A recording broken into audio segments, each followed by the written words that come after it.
जहाँ बसती थी खुशियाँ आज है मातम वहाँ। प्रणाम। मैं सुहाना सफ़र से निर्मलेंदु आज एक बार फिर रफ़ी साहब पर ही चर्चा करूँगा।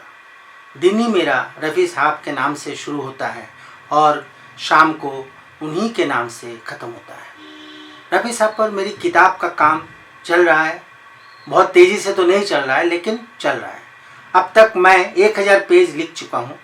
दरअसल किताब में उन सभी गीतों को समाहित करना चाहता हूँ जो हिट होने के बावजूद लोगों तक नहीं पहुँच पाए या लोगों को उसके बारे में, उन गीतों के बारे में जानकारी नहीं है। आज मैं फिल्म वक्त के उस गीत पर, जो कि हजारों लाखों सालों तक गाई जा सकती है, चर्चा करेंगे। इससे पहले मैंने वक्त के एक गीत पर चर्चा की थी, आगे भी जाने न तू, पीछे भी जाने न तू। आज मैं वक्त के उस टाइटल सॉन्ग को गुनगुनाऊंगा, थोड़ा गाऊंगा, जिसे आखिरकार चोपड़ा साहब को रफ़ी से गवाना ही पड़ा। वो नहीं चाहते थे रफ़ी गाएं।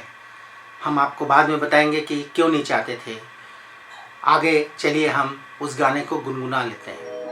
वक्त का बदले मिजाज, वक्त से और रात, वक्त से कल और रात, वक्त की हर शय गुलाम, वक्त का हर शय मेरा। आपने मेरा गुनगुनाना सुन लिया।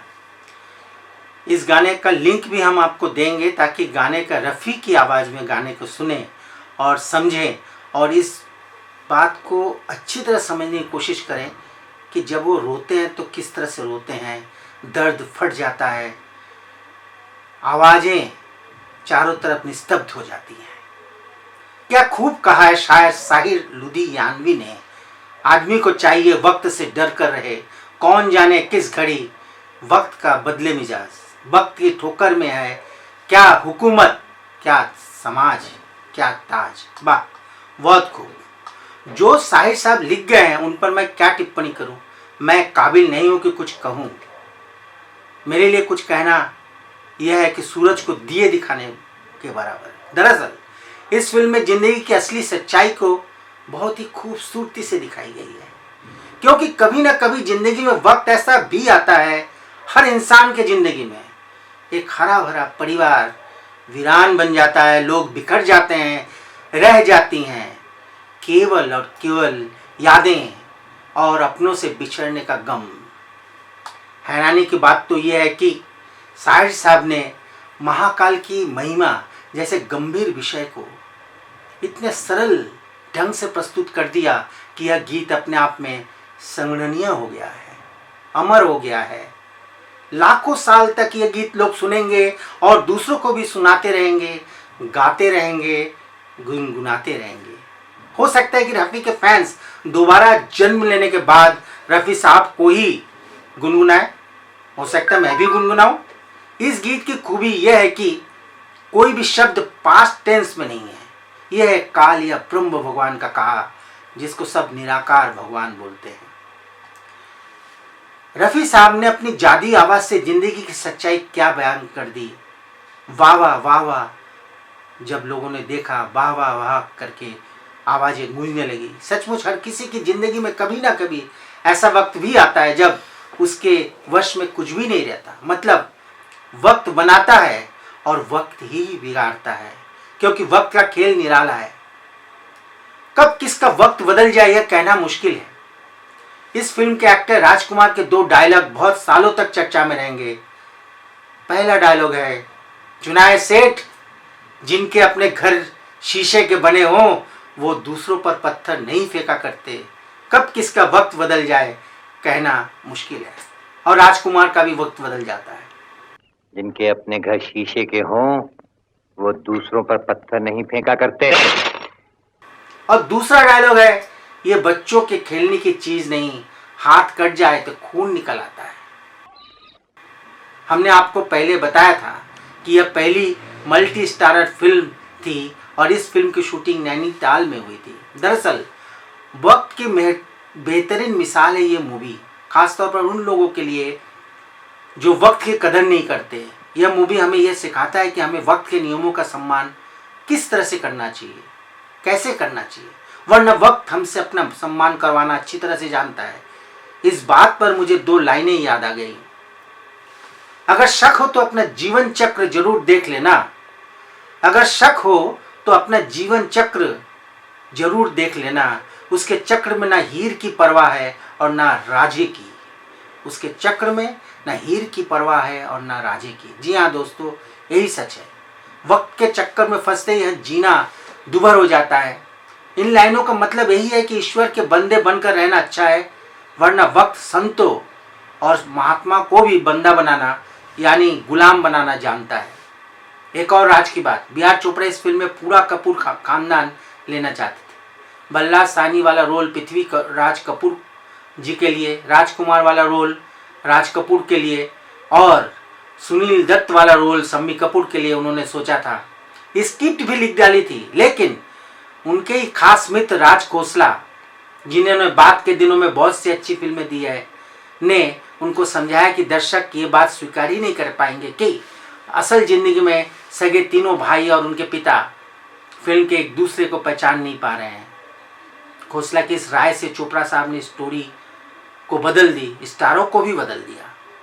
इसके बाद बस शशि कपूर फिल्म में रह गए और बाकी स्टार कास्ट बदल दी गई, वरना यह फिल्म ऐतिहासिक फिल्म बनकर रह जाती। शर्मिला टैगोर ने पिता और पुत्र दोनों के साथ हीरोइन का रोल किया है। यहाँ आपको बता दें, शर्मिला ने पहले शम्मी कपूर यानी अंकल के साथ कश्मीर की कली फिल्म में काम किया और उसके बाद शशि कपूर के साथ वक्त में काम किया। अब जरा रफ़ी साहब के बारे में बात कर लें। दरअसल स्वर एक निश्चित ऊंचाई की आवाज का नाम है। ये बेहद मधुर और आनंददायी होता है। जिस स्वर में स्थिरता होनी चाहिए और जिसे कुछ देर सुनने के बाद मन में आनंद की लहर पैदा होनी चाहिए, यही अनुभूति रफ़ी साहब दिलाती है। जी हाँ, यही अनुभूति होती है जब हम रफ़ी साहब को सुनते हैं, उनके गीतों को गाते हैं, गुनगुनाते हैं। दुख के साथ साथ पीड़ा से भरी आवाज है उनकी। इतनी ऊंची पिच पे दुख दिखाना, बायस के माध्यम से एहसास दिलाना किसी गायक के लिए कैसे संभव हो सकता है, ये सोचने वाली बात है। हालांकि करण जौहर के अनुसार ये सब कुछ रोना धोना है, तो मेरा सवाल यही है कि थोड़ा इस गाने को कोई रो धोकर ही गाकर दिखा दे, हम समझ तो सकें कि रफ़ी सचमुच रोते थे। अब अनुभव करिए शब्द, मेलोडी और रेंडरिंग। दरअसल यही वह फिल्म है जिसमें किसी एक मुद्दे पर विवाद होने पर चोपड़ा साहब ने महेंद्र कपूर का सहारा लिया। 2 गाने हैं। पहला गाना हम सिमट के आपकी बाहों में आ गए, हम जब सिमट के आपकी बाहों में आ गए, लाखों हसीन ख्वाब निगाहों में आ गए, हम जब सिमट के आपकी बाहों में आ गए। और दूसरा गाना है दिन है बाहर के तेरे मेरे इकरार के। दुश्मन है प्यार के जब लाखों गम संसार के, दिल के सहारे कैसे प्यार करें। चोपड़ा साहब ने कहा था कि हम दूसरा रफ़ी पैदा करेंगे, लेकिन नहीं कर पाए वो दूसरा रफ़ी पैदा। सच तो यही है कि आज तक दूसरा रफ़ी पैदा ही नहीं हुआ। इसमें कोई दो राय नहीं कि महेंद्र कपूर अच्छा गाते हैं, अच्छे गायक हैं, लेकिन वह स्वयं यह कह चुके हैं कि रफ़ी साहब उनके गुरु हैं, गुरु रहे हैं, रहेंगे। उन्होंने रफ़ी साहब से ही संगीत की तालीम ली, उन्होंने ही कहा। आखिरकार थक हार कर चोपड़ा साहब को इसी फिल्म में रफ़ी साहब को ही लेना पड़ा, उनसे टाइटल सॉन्ग गवाना पड़ा। महेंद्र कपूर साहब ने भी सुना है कि गाने से इनकार कर दिया था। हालांकि बाद में जब चोपड़ा साहब को इस बात का एहसास हुआ कि उन्होंने गलत कहा था, उनकी सोच गलत थी, तो उन्होंने इंटरव्यू में सभी जर्नलिस्टों के सामने ये स्वीकारा कि दूसरा रफ़ी पैदा नहीं हो सकता, उन्होंने गलत कहा था। चोपड़ा साहब का घमंड चूर चूर हो गया। यह वास्तव में मंत्र मुग्ध करने वाली आवाज़ है। रफ़ी साहब ने ज़िंदगी की सच्चाई को सुर, लय, ताल और आवाज़ से सिद्ध कर दिया कि वक्त ठहरता नहीं। जहाँ बसती थी खुशियाँ आज हैं मातम वहाँ। मेरा मानना है कि रफ़ी साहब को भारत रत्न मिलना चाहिए, और यदि आप मैं सहमत हैं, आप इससे सहमत हैं कि रफ़ी साहब को भारत रत्न मिलना चाहिए, तो कमेंट्स बॉक्स में जाकर अपना कमेंट्स जरूर भेजें। अगले एपिसोड में हम आपको बताएंगे कि किशोर कुमार ने किस गीत के बारे में कहा था यह गीत रफ़ी साहब से ही गवाह हो, जबकि गीत में वही थे क्योंकि फिल्म के हीरो वही थे। उस गीत के बैकग्राउंड के बारे में बताएंगे। तब तक के लिए मुझे आज्ञा दें। प्रणाम।